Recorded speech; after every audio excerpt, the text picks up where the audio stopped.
Hello friends, my name is Nitin Gupta. Welcome back to my channel. Friends, आज हम बात करेंगे अपने मल्टीबैगर सीरीज जो हमने चलाई हुई है उसके अगले स्टॉक के बारे में। बेसिक कंफ्यूज मत होना, पोर्टफोलियो सीरीज नहीं है, मल्टीबैगर सीरीज है।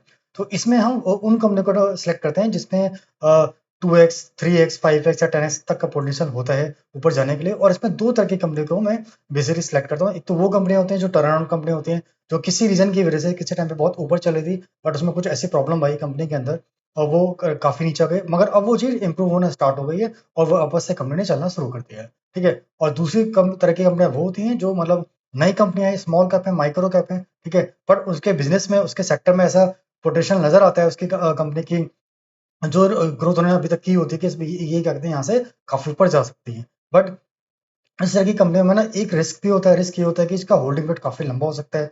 ठीक है। और और हो सकता है कि क्या कहते हैं ये वापस मतलब जो हमारा पूरा का पूरा एजम्पशन है वो पूरा गलत गलत साबित हो रहा है और कंपनी या तो बंद हो रहा है या और बेकार हो रहा है, हमारे पैसा जीरो पे हो रहा है। तो इसलिए बहुत सोच समझ के, बहुत अडबी कन्विक्शन के बाद ही हमें इस तरह की कंपनी में अपनी पोजीशन बननी चाहिए। चलिए पहले चलते हैं, पहले देखते हैं कि इसके आज की कंपनी कौन सी है। जो कंपनी का नाम है coffee day enterprise limited company है। ये कंपनी बेसिकली जो इनका बिजनेस है, हम सबको पता है कि एक कॉफी डे चैन का इनके आउटलेट थे, इनके काफी सारे, उसका इनका बिजनेस था। और थोड़ा बहुत इनका हॉस्पिटैलिटी का भी बिजनेस है। आप अगर यहाँ पे डिटेल देखोगे तो आपको सब पता भी लग जाएगा। ठीक है। इस कंपनी में मेजर प्रॉब्लम क्या आई थी? मेजर प्रॉब्लम यही आई थी कि कंपनी के अंदर ना काफी ज्यादा बोरिंग बढ़ गई थी। और बोरिंग बढ़ने के साथ साथ उसमें मतलब जो इनकम रेवेन्यू नहीं बढ़ पा रहा था और बोरिंग का इंटरेस्ट बढ़ता जा रहा था। उसी टाइम पे जो इनके चेयरमैन थे सिद्धार्थ जी, यहाँ पे आप देखोगे तो, हाँ, demise of chairman. The company claims to the face various liquidity issue after the demise of the VG Siddharth in 2019. In December 2020, Malvika Hedge, wife of VG Siddharth, was appointed as the new CEO of the company. तो 2019 के अंदर जो सी थे उन्होंने suicide commit किया था। उसके बाद जो वाइफ है इनकी, उन्होंने न्यू से उनको एज ए न्यू सीईओ बनाया गया और उन्होंने ऐसे अच्छे डिसीजन लिए। मतलब उनके मैनेजमेंट में काफी कंपनी ने अपने आप को टर्न आउट साबित किया और अब काफी अच्छे, मुझे जो नजर आया इसमें काफी कंपनी एक अच्छे खास चीज में आगे। आप देखो कि किसी टाइम पे 28 का लो बनाया था और उस टाइम पे अगर आप देखोगे ना,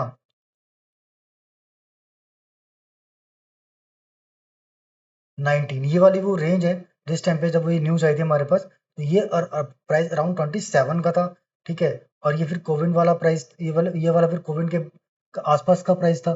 तो वहां से कंपनी काफी ऊपर आ गई है। ठीक है। तो और मगर जैसे जब जब डेमाइज हुआ इनका, जो चेयरमैन साहब थे, उसके बाद कोविड भी आया तो इनके काफी सारे आउटलेट भी बंद करने पड़े। ठीक है। उसके बाद कंपनी ने अपने आप को उन्हीं जो इनकी कैपेसिटी उससे संभाला और चीजों को टर्न आउट किया। अब एक बार देखते हैं मार्केट कैपिटल, फंडामेंटल एनालिसिस कर लेते हैं फटाफट से। जो मार्केट कैपिटल है करंट में इनकी 1295 करोड़ की मार्केट मार्केट कैपिटल है। स्टॉक भी 9.65 का है। आरओसी माइनस में है। लास्ट टाइम का प्रॉफिट भी माइनस में ही है। और प्रमोटर होल्डिंग 8.20 है। इंडस्ट्री भी 137 का, इंडस्ट्री से देखो तो आप सीधा सीधा 10x से ज्यादा का पोटेंशियल हमें नजर आता है। करंट प्राइस 61.3 का है, बुक वैल्यू 146 की है। जी हाँ, इनकी वन खुद की बोली 146 की है और उससे काफी नीचे ट्रेड कर रहा है। आरओई माइनस में है। प्लेजिंग परसेंट 28.8% है। 28.8%, 8.20 जो प्रमोटर के पास है ना, उसका प्लेजिंग है, ना कि कंपनी की जो 100% इक्विटी उसका है। ठीक है। तो इस चीज को ध्यान में रखिएगा। हाई प्राइस ऑल टाइम 375 का है और जो 52 वीक लो है ना वो 28.9 का बनाया था और हाई 74.6 बनाया था। देखो, मैंने कहा ना, जैसे जैसे कंपनी इंप्रूव हुई, यहाँ से ये एक साल के अंदर 3x भी हुआ। 28 से 75 का ना हाई भी बनाया था। डिविडेंड कंपनी देती नहीं है। फेस वैल्यू 10 के, डेट इक्विटी 0.52 है, जो कि किसी टाइम पे काफी ज्यादा हुआ कर होता था। मतलब 1 पॉइंट से भी 1.5 से भी ज्यादा हुआ करता, जो अब एक मैनेजेबल स्थिति में आ गया है। अ, अगर आप क्वार्टर रिजल्ट देखोगे तो दिसंबर 2022 के अंदर हम कंपेयर करते हैं, 244 की जो सेल थी वो बढ़कर 257 की हुई।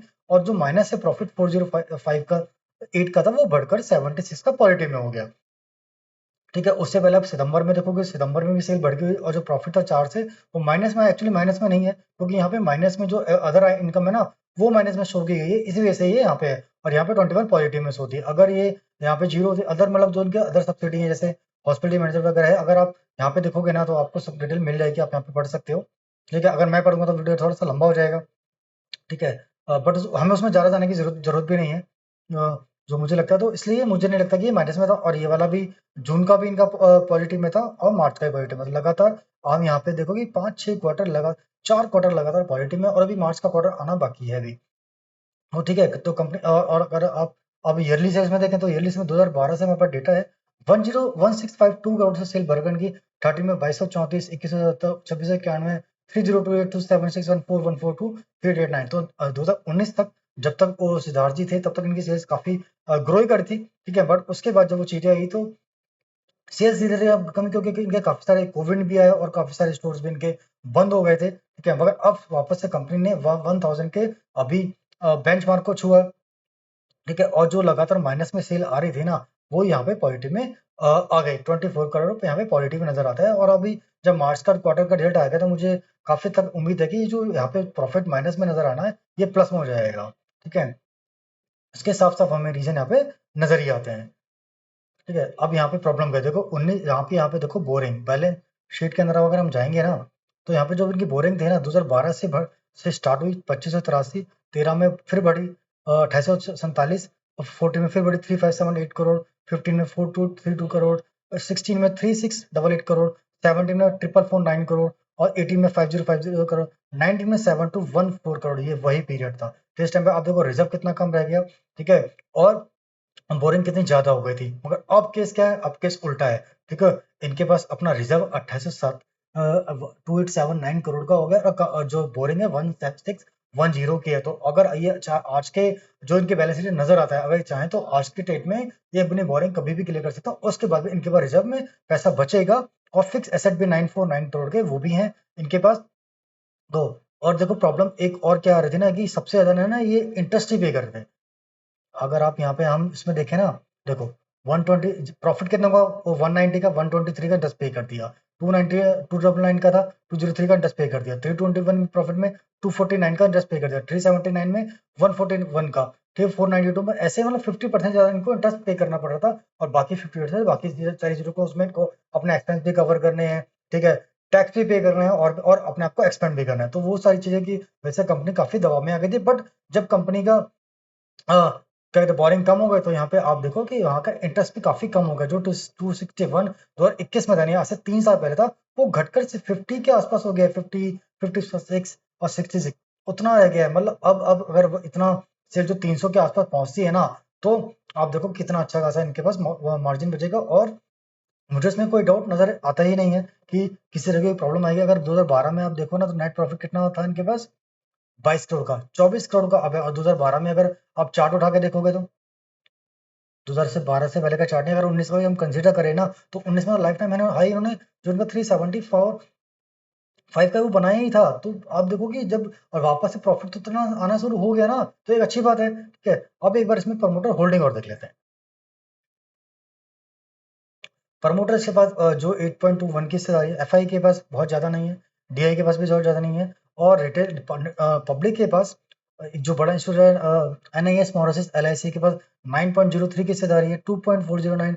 ये जो रामाचंद्र गौड़ सुधीर जी हैं 1.61, जयदीप नरेंद्र संपत के पास है, और 1.02 जगत नवरतन लोधा जी के पास है। तो हम कह सकते हैं कि भाई इसमें 75% जो मतलब ऐसे नजर आता है कि 75% हमें नॉर्मल रिटेल पब्लिक के पास नजर आता है। एक्चुअल में वाला इतना होगा नहीं। वो इसका सिंपल सा रीजन जो नजर आता है वो ये आता है कि 1% से कम की हिस्सेदारी जिसके पास भी होगी उसका यहाँ पे नजर नहीं आएगा, 1% से ज्यादा की हिस्सेदारी होगी अ, कहीं यहाँ पे नजर आता है। आप ये देखो ना कि कंपनी की कितनी क्या कहते हैं मार्केट वैल्यू कितनी है, 1300 करोड़ मान लेते हैं, ठीक है। और अगर 1% भी इसका हुआ तो 13 करोड़ होता है। और आप हम में से कितने रिटेल ऐसे हैं जो कि मतलब 8-10 करोड़ एक स्टॉक में लगाते हैं। हम तो 10 20 50 हजार 1 लाख वाले ही रिटेलर हैं, ठीक है।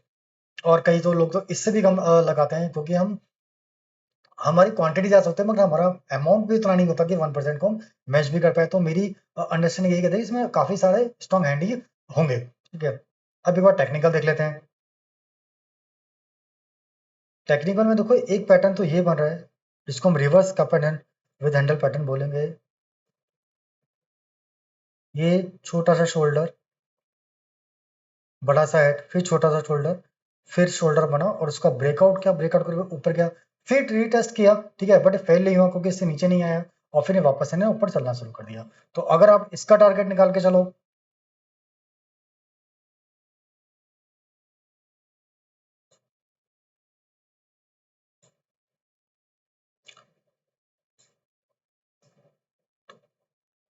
इसका टारगेट 51% का नजर आता है और करंट जो क्लोजिंग प्राइस है उससे अगर आप देखते हो ऑलमोस्ट 37%, ठीक है। बट दूसरा पैटर्न भी इसमें तैयार हो रहा है। जैसे ये स्टॉक जो इस तरह के स्टॉक होते हैं जो नीचे से ऊपर चलना शुरू होते हैं, वो जैसे जैसे ऊपर चलेंगे ना वैसे वैसे वो पैटर्न बनाते चले जाते हैं। तो उसमें हम दो तरह से ट्रेड कर सकते हैं, या तो भाई पैटर्न के बेस पर आप ट्रेड कर लो, ठीक है, या फिर जो इनके लाइफ टाइम हाई है उसके बेस पे। चलो देखो, एक एक कप और ये हैंडल, ठीक है, एक ये हैंडल ऐसे बनेगा या ऐसे बनेगा ये मुझे नहीं पता, ठीक है, बट ये बनेगा जरूर। क्यों? क्योंकि फंडामेंटल कंपनी के अच्छे हो गए हैं, बैलेंस शीट अच्छी नजर आती है, तो उसमें कोई डाउट ही नहीं है मुझे कि वो नहीं बनेगा।